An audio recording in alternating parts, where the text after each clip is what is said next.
Personal na bumisita si Ferdinand R. Marcos Jr. sa Naga City upang inspeksyonin ang pagpapatupad ng Oplan Kontrabaha sa Sagop Creek, Barangay Triangulo. Pinangunahan ng Department of Public Works and Highways, DPWH. Ang Oplan Kontrabaha ay bahagi ng pinaigting na flood mitigation program ng pamahalaan na naglalayong bawasan ang pagbaha sa mga high-risk areas sa buong bansa. Pinili ang Naga City bilang pilot area ng Oplan Kontrabaha dahil sa mataas nitong vulnerability sa pagbaha. Bahagi ito ng mas malawak na kampanya ng administrasyon na isinasagawa rin sa Metro Manila, Cebu, Bacolod at iba pang lungsod sa bansa. At para bigyan tayo ng mas malalimang kaalaman kung ano nga ba itong Oplan Kontrabaha, makakapanayam natin si Engineer Vincent John Nicer, ang Oplan Kontrabaha Task Force Secretariat. Marahay na aga po sa iyo, sir. Ng umaga, ma'am. Thank you po for that introduction. Sir, ano po ba itong Oplan Kontrabaha at ano po ba yung mga interventions na ginagawa ng DPWH? Alright, basically po yung Oplan Kontrabaha ay yung mga short-term action plans na ini-implement po ng ating government para mabawasan yung pagbaha sa mga communities. No? Specifically, it includes yung paglilinis ng mga drainages na clog ng putik at ng mga basura, pagpapaluwag o pag-clear ng mga ilog na marami na ring sedimentation, pagre-restore ng mga sirang pumping stations, pag-clear po ng mga illegal structures na nakaharang sa ating existing waterways, at saka pag-implement ng proper waste management sa mga communities natin. Basically, to give our audience an overview po, since the 1950s or in the past decades, we have been constructing our drainage systems and waterways. But for how many years, nagbara na sila ng mga siltation and basura. So it's about time that we also focus not just on the construction but on the maintenance of these existing waterways. So yung paglilinis at pagre-restore, yun po yung Oplan Kontrabaha. Sir, bakit sir itong Naga yung napiling pilot site ng programa para dito sa Bicol River Basin? I think napagandang tanong yan, no? Magandang bigyan natin ng clarification. If you look at the structure of the Bicol River Basin, lahat po ng mga tubig na nanggagaling sa mga bundok at sa mga high elevation areas, bumabagsak po yan sa iba-ibang lakes at eventually through the Bicol River discharging to the San Miguel Bay. Ngayon po, somewhere along the way, makikita po natin na yung Bicol River ay lumiko papunta sa Naga City. So kung yung pong mga ulan galing sa itaas ay liliko papuntang Naga at sasamahan pa ng ulan na galing naman sa Mount Isarog, magmi-meet po yan sa Naga City. So Naga City was identified to be one of the flood-prone areas. And also we have to remember na medyo limited po ang resources natin, so we have to strategically deploy them across the entire river basin. No, and isa po sa mga criteria natin for deployment is to find an area where given the limited resources, pinakamaraming magbe-benefit. And in Naga City, it's a highly urbanized city. So, pasok po siya sa criteria na number of beneficiaries should be marami para mag-deploy po. At saka sir, matatandaan natin nga po noong October 2024 ay malaki nga po yung naging yung kalala po yung naging sitwasyon dito ng pagbaha dahil sa severe tropical storm Christine.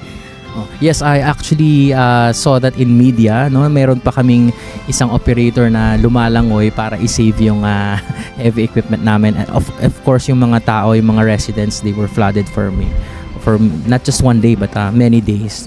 At ito nga po yung Sagop Creek kasi I think 5 po ata yung mga barangays or towns ang sako po nito, which is yun nga po, kung malapit nga po siya sa mga waterways, madali nga po magbaha. Nakikita po natin yung Sagop Creek na nililinis ng heavy equipment ng DPWH. No? If you look at the map of Naga, actually, Naga City, no, it's one of the, if not the only, one of the main drainage lines na nagko-connect from yung water from residential areas as well as the business areas. So doon pumupunta yung tubig and eventually it would discharge to the Bicol River and would be flushed to the San Miguel Bay.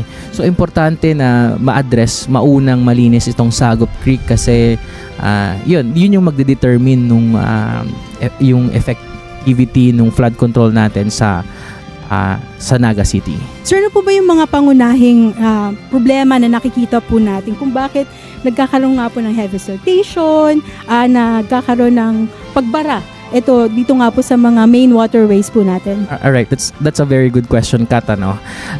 Let's classify first ano yung mga bumabara sa ating waterways. Number 1 is basura. So So, yung mga basura po ng tao, not just within the Naga City, but also in the communities upstream, those eventually nag-mix and clog the drainages dito. I think for Naga City naman, nakita ko malinis yung city relatively sa iba, so hindi siya ganong problem. But for other areas na nagkaroon ng upland kontrabaha, siltation has been the problem. Siguro dito sa screen natin, tinuturo na ni Secretary Vince yung plan kay President Marcos kung ano yung mga gagawin nating interventions. But aside from the solid waste, yung sedimentation, yung mga putek, yung lupa, actually partner galing din to sa bundok eh. So if you see the concept of flooding is a systemic problem. Hindi lang siya problem ng water, too much water, but also too much sediments blocking the drainages. Isang reason yan yung deforestation. So kung napuputol na yung mga puno sa mga bundok natin due to urban development, mas malakas na rin yung erosion and therefore yung siltation sa ating mga rivers. And when siltation occurs, kapag nagkaroon ng mga lupa-lupa dyan, then vegetation would follow. So, tutubo na rin dyan yung mga damo, mga maliliit na halaman. Eventually, parang domino effect siya that would add up to the blocking of waterways. And of course, yung pinaka man-made dito, yung talagang nagtatayo na yung mga tao. Kasi nga din, nag-dry up na or may lupa na doon. Nagtayo na rin sila ng mga bahay nila doon and sometimes sila yung mga napag-iwanan, yung sector ng lipunan na napag-iwanan. They would tend to occupy these areas na hindi dapat. So over time, since the construction of these waterways, yun yung mga napabayaan natin na upland kontrabaha tends to address ngayon sa 21st century. Ngayon nga sir, kasi dito sa pagbaha sa Naga City, naging widespread nga po yung epekto nito. Paano po ba na-determine ng DPWH na ito yung mga areas, ito yung mga riverways na kailangan i-rehabilitate? I mean, gumamit po ba tayo ng mga LiDAR, yung mga ganong geomapping po?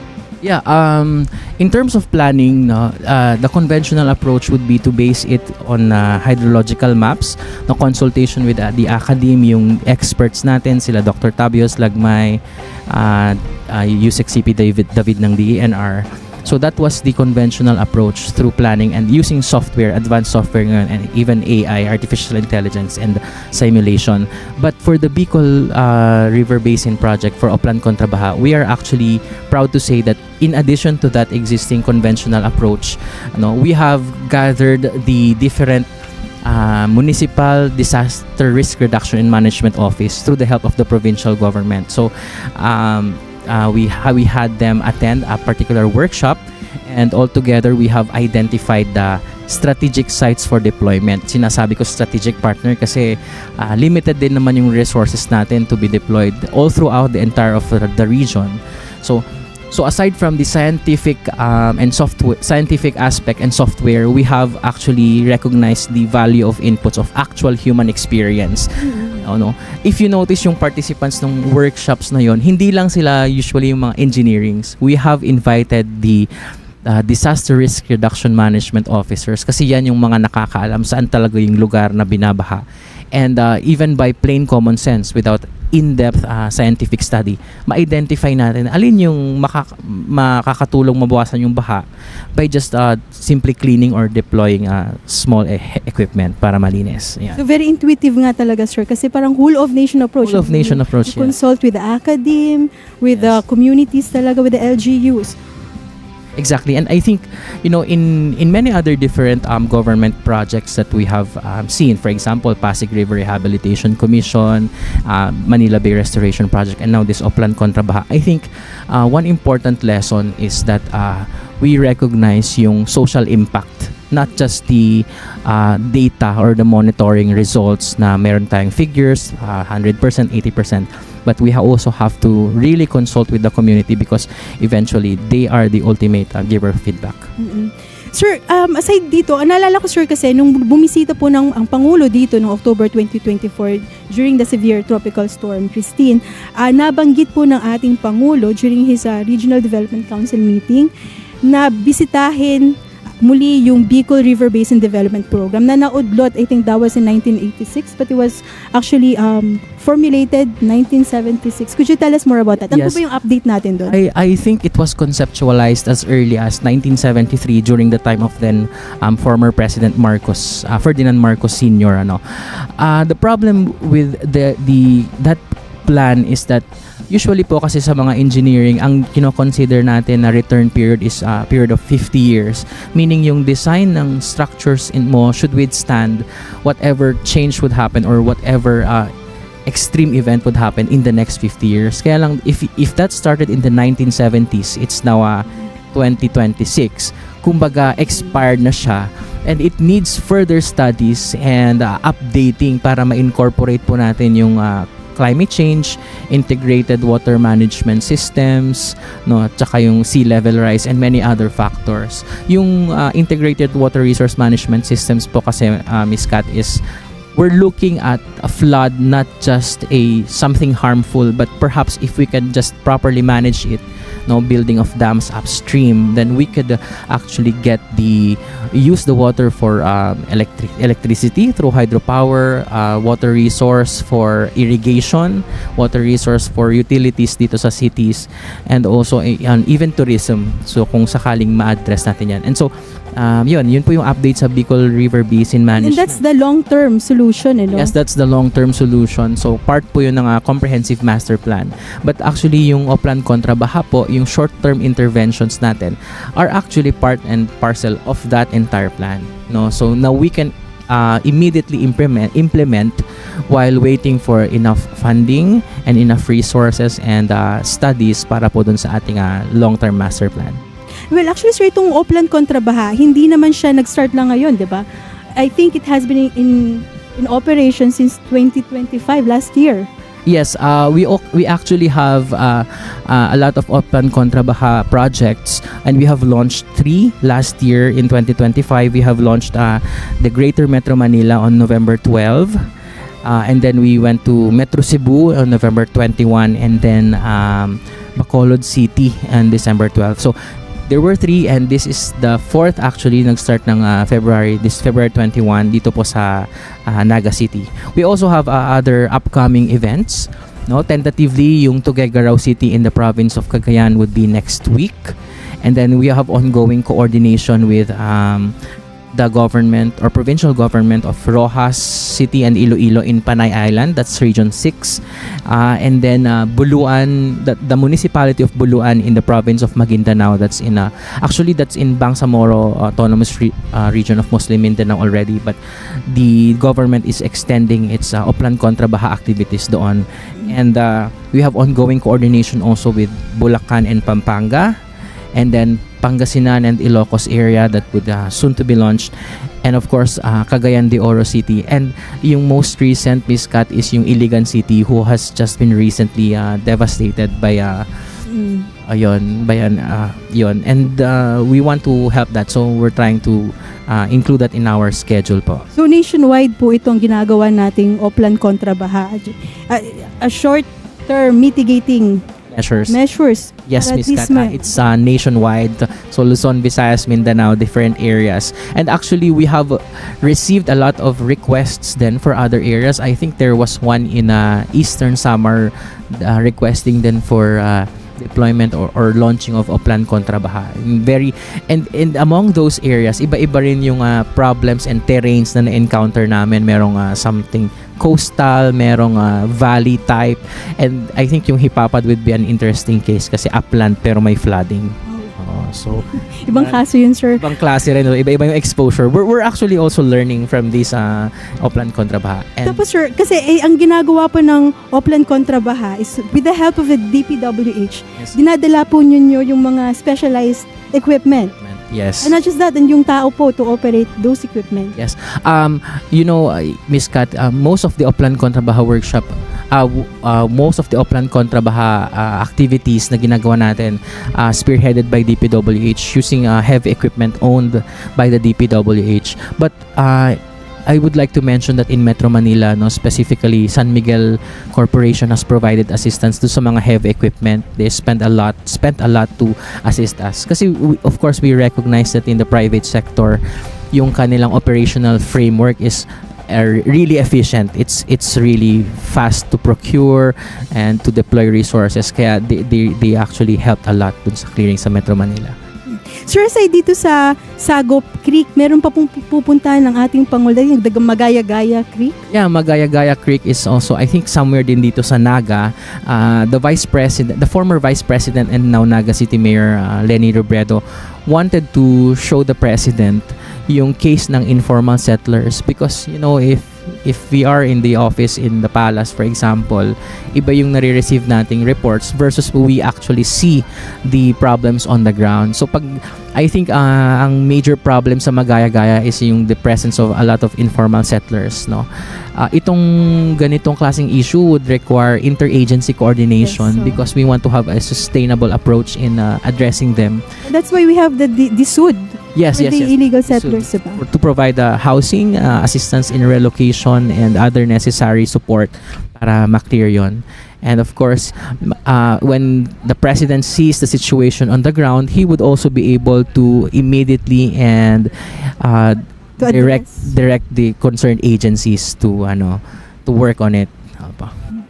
Kanina nga rin po, sir, bago pumunta dito ang Pangulo, pinuntahan niya rin po yung Jesse Robredo Coliseum na isang evacuation site.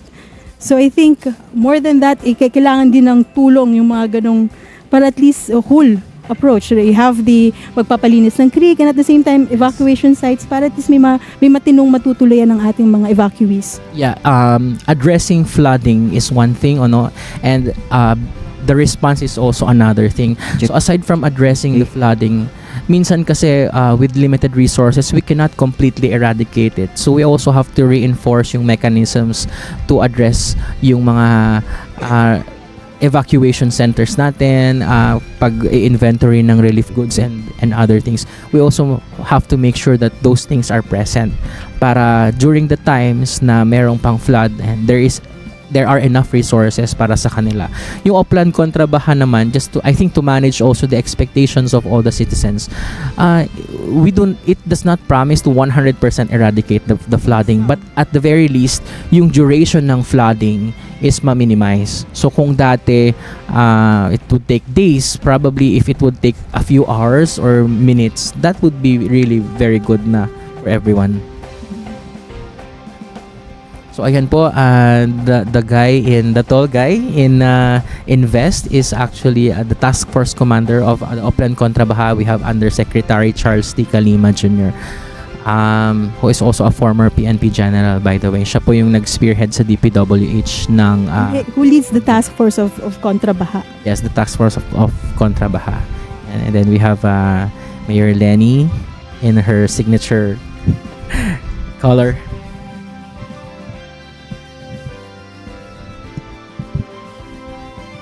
Ngayon nga po nakikita natin na magkakaroon na po ng media statement ang ating Pangulo. So, sa punto po ito, ating pakinggan po magiging mensahe niya. These are the beginnings of the perennial na flood problem here in Naga and in the rest actually of along the Bicol River. Alam naman natin, ito basin. At maraming mga construction, hindi lamang yung private sector construction, kundi ang pagpagawa nito ng mga iba't ibang yung linipat ang dinaanan ng tubig, kaya naging mas grabe. Isa pang bagay, yung nagsiltation talaga ng husto, kaya kung titignan ninyo, napakababaw na nitong ilog na ito. And with ang sinasabi nga ni Mayor Leni is that many of the places na dati naman ay hindi binabaha, and dyan na rin yung effect ng climate change. Kaya this is what we are trying to remedy. Malaking trabaho ito. It will take time, but marami na tayo mga intervention na pwedeng gawin, such as the pools that we are going to put up. But tawag nila yung retention pond para mabawasan para mabawasan natin yung pagbaba ng tubig. Dahil nga it is may Bicol River Basin, ang plano na talaga pwede natin gawin, na kailangan natin gawin, ay kailangan natin mahuli, dapat ma-collection na yung tubig bago pa bumaba sa basin. Dahil, again, as Mayor Lenny was explaining, this is a landlocked province. And because it's a landlocked province, ang tagal lumabas ng tubig. So wag na natin sana papasukin. But this is only the beginning. Ito, desiltation lamang ito. At hindi naman ito, kagaya ng mga ginagawa natin sa ibang lugar, this is not going to be one time. We will keep doing this until we have the more long-term solutions. At hopefully, down the road, if we design everything properly, hindi na natin kailangan paulit-ulit ng binabalik-balikan. Okay? All right. Mr. President, flood control issue. Nakikita po ang visit ninyo sa Naga City in the lens of politics. Are you open to forging an alliance with Naga City? Alam mo, hindi namin pinag-uusapan yun. Alam mo, I think the mayor will agree with me na serbisyo muna bago politika. The most political thing that we did today, I wore my pink socks. My pink socks in honor of Mayor Lenny. Sabi po kasi na visit pagdedeklara niyo No, we have been planning this for a few months already. Because talagang naging critical ito especially with the storms that came in. Then I already instructed Sec Vince and Sec Ping to look at the situation here. Because, we know that Bicol is always the pathway of the storms, but the immediate problem that we saw, the change in pattern that we saw, is yung bigat ng bagsak ng ulan. Dati hindi naman ganun karami. You got 700 in one day, 700 centimeters of rain in one day. Ano yung katumbas ng 6 na buwan yun? Pas po siya sa Ondoy and Yolanda. Yeah, that's very significant, and that's why it became critical. So we did not discuss. Serbisyo muna bago politika. Marami pang kailangan gawin. Marami pa kaming kailangan gawin. So we will get to that. Aabot din tayo doon. Ano po yung natatakbo siya sa pagkapangulo sa 2021? Again, politics. Ano pong masasabi niyo sa Nothing really. That's her choice. Mr. President, how about the willingness of Senator Amy to run alongside?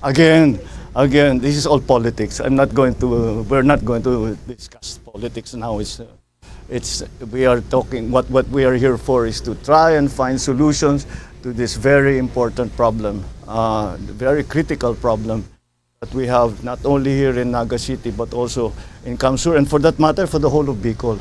That's what we are concentrating on.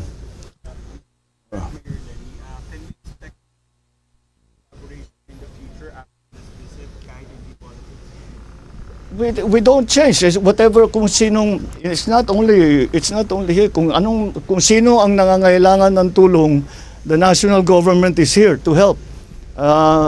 So as you know, I came from local government, kaya I have great sympathy for the situations of local government, the different constituencies, the cities, the provinces, the towns, the municipalities. Kaya whoever comes to us for help, we will do what we can to help. There is not an increase, there is not a decrease, it's not political, it's only because it depends on the need. And that's why we are here today. All right? Sige.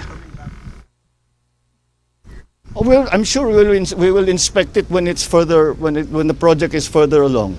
We'll bring you back here, especially Maharlika Highway, because yun ang. In fact, many of the problems were identified because of our inspection of the Maharlika Highway rehabilitation and repair. Doon nakita, marami talagang nakita. Dinapitan tayo ng national government, ng mga local, at sinabi, pagka natignan na ninyo yung Maharlika, doon na tayo, tignan naman ninyo yung baha. And that's what happened. Okay, maraming salamat. Thank you. Good morning.